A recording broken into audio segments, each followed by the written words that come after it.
नमस्कार दोस्तों, आज हम पढ़ेंगे जजमेंट राइटिंग सीखेंगे।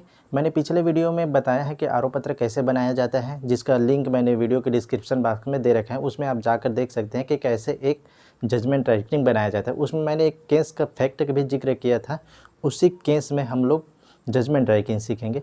मैंने केस का फैक्ट एक बार फिर से बता रहा हूँ, उसमें हम लोग जजमेंट राइटिंग देखेंगे। एक अभियोगी है क नाम का, जो HEL कॉलोनी रायपुर के रहवासी मकान में निवास करता है। दिनांक 1/5/1998 को 10 बजे खाना खाने के बाद वह अपने घर का ताला लगाकर पड़ोस के कॉलोनी में शादी समारोह में सम्मिलित होने के लिए चला गया। रात्रि 3 बजे शादी समारोह संपन्न होने के उपरांत वह अपने घर आता है। जब वह घर आता है तो देखता है कि उसका घर का ताला टूटा हुआ है तथा उसका मोटरसाइकिल फ्रेम क्रमांक 6263 को किसी अज्ञात चोर के द्वारा चोरी कर लिया गया है। वह तत्काल अपने नज़दीकी पुलिस स्टेशन सिटी कोतवाली जाता है और रिपोर्ट दर्ज कराता है। अभियोगी क के बताए अनुसार उप निरीक्षक ख है प्रथम सूचना रिपोर्ट दर्ज कर लेता है तथा अन्वेषण प्रारंभ कर लेता है। उप निरीक्षक ख को ग से जानकारी होता है कि उस रात्रि को दिनांक 1/5/1998 को प्रार्थी क के घर के आसपास अभियुक्त, जो इस प्रकरण में अभियुक्त है, ध को आसपास देखा गया था। उप निरीक्षक ख ने अभियुक्त ध को हिरासत में लेकर पूछताछ किया गया। अभियुक्त ध ने पूछताछ के दौरान बताया गया कि उसने मोटरसाइकिल क्रमांक को चोरी किया है तथा उसने मोटरसाइकिल को अपने घर के आंगन में रखा है। उप निरीक्षक ख ने ई एवं एफ के समक्ष अभियुक्त की मेमोरेंडम कथन दर्ज किया तथा उसके बताए अनुसार उसके घर से मोटरसाइकिल क्रमांक 6263 को जब्त की गई तथा मेमोरेंडम कथन तैयार किया गया।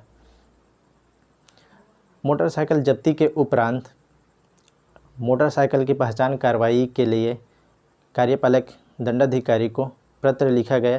कार्यपालक दंडाधिकारी के द्वारा पहचान कार्रवाई आयोजित किया गया, जिसमें अभियोगी क ने अपने मोटरसाइकिल को सही पहचान किया। संपूर्ण विवेचना के उपरांत उप निरीक्षक ख के द्वारा न्यायिक मजिस्ट्रेट प्रथम श्रेणी रायपुर के समक्ष अभियोग पत्र प्रस्तुत किया गया। न्यायिक मजिस्ट्रेट प्रथम श्रेणी विचारण करने में सक्षम होने में आरोप पत्र विरचित कर ट्रायल प्रारंभ किया। अब इस केस में, इस फैक्ट में जो अभियुक्त हैं उसने अपने बचाव में कहा कि अभियुक्त के द्वारा मुझे झूठा फंसाया गया है। अभियोजन के द्वारा इस केस में अभियोगी क ने गवाह दिया, EMF ने जो जब्ती गवाह है, मेमोरेंडम गवाह है, इन्हें हॉस्टाइल हो गया, लेकिन अपने जो है हस्ताक्षर को स्वीकार किया तथा अपने अभियोजन के द्वारा प्रति परीक्षण किए जाने पर उसने यह बताया कि अभियुक्त के द्वारा उसे धमकी दे रहे हैं, इसलिए वो हॉस्टाइल हुआ है। तथा जो है क जो है जिसने सूचना दिया था कि ध को क के घर के आसपास देखा गया था, उसने वो सारी बातें बताई तथा इसमें जो उप निरीक्षक ख का भी गवाही हुआ, कार्यपालक दंडाधिकारी का भी गवाही हुआ। अब इस सारे प्रकरण में हम लोग देखते हैं जजमेंट कैसे फ्रेम किया जाता है। जब हम जजमेंट फ्रेम करते हैं तो हम लोगों को जो कहानी मिलता है वो तो एक तो क्वेश्चन पेपर रहता है, क्वेश्चन पेपर में दे दिया जाता है, लेकिन अगर हमको जो कहानी देखना है तो FIR देखेंगे या तो फिर अंतिम प्रतिवेदन देखें, जिसमें कहानी अभियोजन अपने स्टोरी लिखा रहता है। तो अब हम लोग केस में जजमेंट राइटिंग देखते हैं तो क्या लिखेंगे।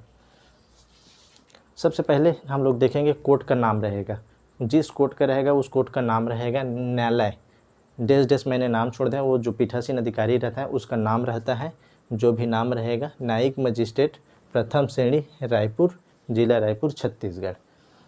यहाँ कोर्ट का ही नाम लिखा जाता है क्योंकि न्यायिक मजिस्ट्रेट पूरे सभी क्रिमिनल में सभी न्यायिक मजिस्ट्रेट प्रथम श्रेणी रहते हैं, इसलिए उसके नाम से जाना जाता है कि वो कौन सा कोर्ट है जो जजमेंट प्रोनाउंस कर रहे हैं, तो नाम से जाना जाता है। जैसे अगर CGM हो जाएगा तो CGM पूरे ज़िले में एक ही रहता है, तो वो लिख सकता है कि न्यायिक मुख्य न्यायिक मजिस्ट्रेट लिख सकता है और अपने नाम पीठासीन अधिकारी लिख सकता है। तो यहाँ वो अपना नाम लिखेगा और यहाँ हम लोग जस्ट नीचे लिखते हैं दंडिक प्रकरण क्रमांक लिखेंगे जो उस केस का नंबर रहेगा, अपराध क्रमांक लिखेंगे जो अपराध दर्ज हुआ है, थाना का नाम लिखेंगे, थाना जो है इस केस में सिटी कोतवाली, धारा लिखेंगे, धारा 457 और 80 का हम लोग जजमेंट लिखेंगे और CNR नंबर लिखेंगे जो उस केस का CNR नंबर रहता है वो लिखेंगे। अब यहाँ हम लोग लिखेंगे छत्तीसगढ़ शासन लिखेंगे द्वारा कौन सा थाना में जो अपराध दर्ज हुआ था उसको लिखेंगे। तो हमारे केस में हुआ था आरक्षी केंद्र सिटी कोतवाली रायपुर छत्तीसगढ़। ये क्या होगा? अभियोजन होगा। उसके नीचे विरुद्ध करके लिखेंगे, अभियुक्त का पूरा नाम पता डिटेल लिखेंगे हम लोग। इस केस में हमारा अभियुक्त कौन है? ध है। पिता उसका नाम लिखेंगे, पिता का नाम नहीं दिया गया है केस में इसलिए मैंने खाली छोड़ दिया।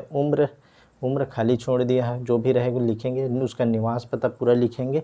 थाना है सिटी कोतवाली, जिला रायपुर छत्तीसगढ़। ये क्या है? ध अभियुक्त है। अब यहाँ हम लोग जस्ट नीचे लिखते हैं उसके ओर से, राज्य की ओर से श्री, जो ADPO लोग रहते हैं, अभियोजन अधिकारी रहते हैं, उसका नाम लिखेंगे अभियोजन अधिकारी। जस्ट उसके लिए अभियुक्त के जितने भी प्लीडर रहते हैं, अभियुक्त के वकील रहते हैं, उसका नाम लिखेंगे। अभियुक्त की ओर से श्री, जो नाम रहेगा उसका अधिवक्ता लिखेंगे। अब उसके नीचे अब लिखते हैं निर्णय जिस डेट को प्रोनाउंस किया जाता है उस डेट को लिखा जाता है। आज दिनांक इतने को निर्णय घोषित हो। अब पहला जो कंडिका बनाया जाता है जो जजमेंट में, वो आरोप है। जो आरोप अभियुक्त पर जिस धारा का आरोप है उसको पहले कंडिका में लिखा जाता है। जैसे हमने इस केस में लिखे हैं, अभियुक्त के ऊपर भारतीय दंड संहिता के धारा 457, 380 के दंडनीय अपराध का आरोप है कि उसने दिनांक 1/5/1998 की रात्रि लगभग 10 से 3 बजे के मध्य अभियोगी क के मकान में चोरी करने के आशय से ताला तोड़कर रात्रि गृह भेदन कारित किया तथा उसने उसके स्वामित्व के मोटरसाइकिल को बेईमानी से हटाकर चोरी किया।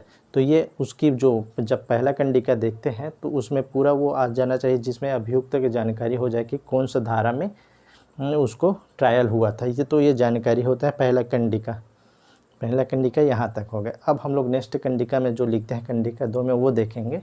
अब हम देखते हैं दूसरा कंडिका में क्या लिखा जाता है, उसको देखेंगे क्या लिखा है। दूसरा कंडिका में हमारा प्रकरण में कोई भी तथ्य अविवादास्पद नहीं है। मतलब ये है कि प्रकरण में कोई भी तथ्य स्वीकृत नहीं है। क्रिमिनल में कोई भी तथ्य को अभियुक्त के द्वारा स्वीकार नहीं किया जाता है, इसलिए सभी तथ्य विवादास्पद रहते हैं। इसलिए लिखा जाता है प्रकरण में कोई भी तथ्य अविवादास्पद नहीं है। मतलब जिसमें कोई विवाद नहीं है, ऐसा कोई भी तथ्य नहीं है, सभी में विवाद है। तो ये दूसरा कंडिका में यह लिखा जाता है जजमेंट। अब तीसरा कंडिका में हम लोग देखते हैं क्या लिखे, अभियोजन का संक्षिप्त कहानी लिखेंगे।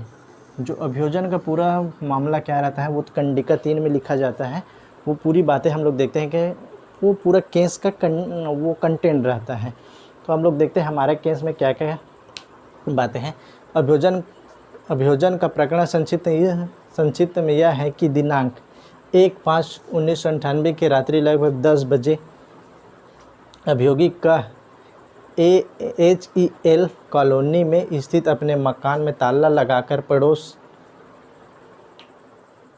पड़ोस के कॉलोनी में एक विवाह समारोह में सम्मिलित होने के लिए गया था। विवाह संपन्न होने के उपरांत प्रातः 3 बजे अभियोगी का अपने घर वापस आया तथा उसने देखा कि घर के दरवाजे का ताला टूटा हुआ था एवं उसके मोटर साइकिल क्रमांक 6263 को कोई चोरी कर ले गया था।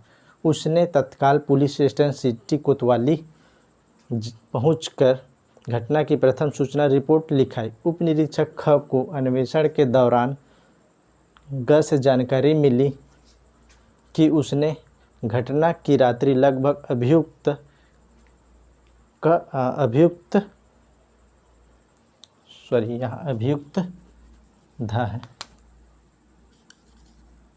ध को क के मकान के आसपास देखा था। उप निरीक्षक ख ने अभियुक्त को अभिरक्षा में लेकर पूछताछ करने पर अभियुक्त ने बताया कि मोटरसाइकिल क्रमांक 6263 उसके घर के कमरे में रखा है। उप निरीक्षक ख ने गवाह ई एवं एफ, ये जो जब्ती गवाह है, मेमोरेंडम जो गवाह है, ई एवं एफ के उपस्थिति में मेमोरेंडम कथन लेखबद्ध किया एवं अभियुक्त के बताए अनुसार उसके घर से मोटरसाइकिल क्रमांक 6263 को जब्त कर जब्ती पत्रक तैयार किया गया। कार्यपालक दंडाधिकारी द्वारा पहचान कार्रवाई कराया गया, जिसमें अभियोगी का, जो ये अभियोगी हैं, क ने मोटरसाइकिल क्रमांक 6263 को अपना मोटरसाइकिल के रूप में सही से पहचान किया।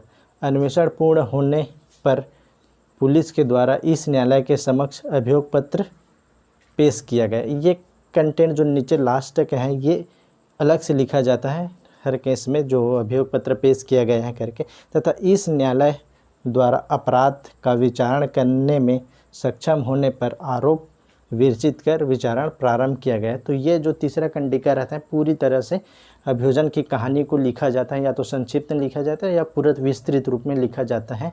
तो यदि आपके एग्ज़ाम की दृष्टि से लिखे तो संक्षिप्त में लिखते, लेकिन केस में जहाँ तक लिखा जाता है वो पूरा विस्तृत ही लिखा जाता है, ताकि जजमेंट पढ़ने वाले को पूरा अभियोजन की स्टोरी का समझ यहीं से हो जाए। अभियोजन की स्टोरी कहाँ से देखते हैं, तो हम लोग देखते हैं कि वो एफआईआर में रहता है या तो अंतिम प्रतिवेदन में रहता है। अभियोजन की पूरी स्टोरी इसी से समझ में आता है, निर्णय में कंडिका 3 से ही। अब हम लोग अगले कंडिका देखते हैं, कंडिका 4 में। अब हमारा जजमेंट राइटिंग का चौथा कंडिका क्या रहेगा वो देखते हैं। तो चौथा कंडिका में हम लोग लिखते हैं कि जो आरोप पत्र बनाया रहता है, जो मुलजिम बयान लिया रहता है, उसको वर्णन किया जाता है कंडिका 4 में। तो कैसे लिखा जाता है कंडिका 4 को देखते हैं। अभियुक्त के विरुद्ध दिनांक, जिस दिनांक को उसका आरोप फ्रेम किया जाता है उसको लिख लिया जाता है। ये मैंने एक दूसरा तरीका का लिखा, आप इसको अलग तरीके से भी लिख सकते हो, लेकिन आरोप का लिखना है। अभियुक्त के विरुद्ध दिनांक, जिस डेट को आरोप लगा, आरोप विरचित कर आरोप पत्र हिंदी में पढ़कर सुनाया एवं समझाया गया तथा उससे पूछा गया कि क्या वह अपराध स्वीकार करता है या विचारण चाहता है। ये क्या है, आरोप पत्र का पूरा है ना। अभियुक्त का अभिवाक यथासंभव, उसके शब्दों में जो आरोप पत्र में उसका अभिवाक लिखा जाता है कि मैं निर्दोष हूँ, मुझे झूठा फंसाया गया है, वो उसके शब्दों में लिखा जाता है, लिखेंगे। अभियुक्त का अभिवाक यथासंभव, उसके शब्दों में अभियोगी क से शत्रुता होने से झूठा फंसाया गया है। ये क्या लिखा है, अभियुक्त ने अपना अभिवाक किया है उसका लिखते हैं। फिर आगे लिखते हैं, प्रकरण में आए अभियोजन साक्ष्य से प्रश्न बनाकर धारा 313, ये क्या है 313 जो है, जो मुलजिम में लिखा जाता है वो उसका वर्णन करते हैं। तो प्रकरण में आए अभियोजन साक्ष्य से प्रश्न बनाकर, जो अभियोजन में जो साक्ष्य आया रहता है उसी को प्रश्न बनाकर क्या पूछते हैं, अभियुक्त से मुलजिम बयान लिखा जाता है। तो धारा 303 के तहत दंड प्रक्रिया संहिता के तहत अभियुक्त का परीक्षण किया गया एवं हम निर्दोष होना व झूठा फंसाने का कथन किया गया। जब मुलजिम बयान लिया जाता है तो उसमें लिखा जाता है कि क्या, कैसे आपको क्या कहना है, ऐसा तो उसी को लिखे हैं। तथा अपने बचाव में बचाव साक्ष्य देने से इनकार किया है।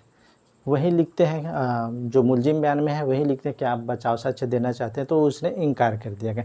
अब हमारा नेक्स्ट कंडिका है जो पाँचवा कंडिका क्या है, विचारणीय तथ्य है। जो कोर्ट के सामने क्या किन बिंदु पर विचारण किया जाना है वो लिखेंगे पाँचवा कंडिका में।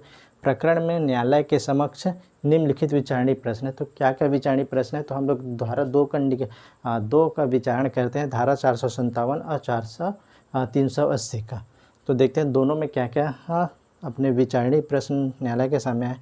क्या अभियुक्त ने चोरी का अपराध करने के आशय से अभियोगी के निवास के मकान में दरवाजे का ताला तोड़कर प्रवेश करके रात्रि गृह भेदन का अपराध कारित किया। पहला ये है विचारणीय तथ्य गृह भेदन का, जो कौन सा धारा में है,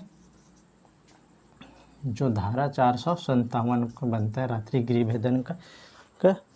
क्या अभियुक्त ने उसी क्रम में अभियोगी के मकान में रखी उसके स्वामित्व के मोटरसाइकिल क्रमांक 6263 को उसके सहमति के बिना बेईमानी पूर्वक हटाकर चोरी का अपराध किया। तो ये है चोरी का अपराध 380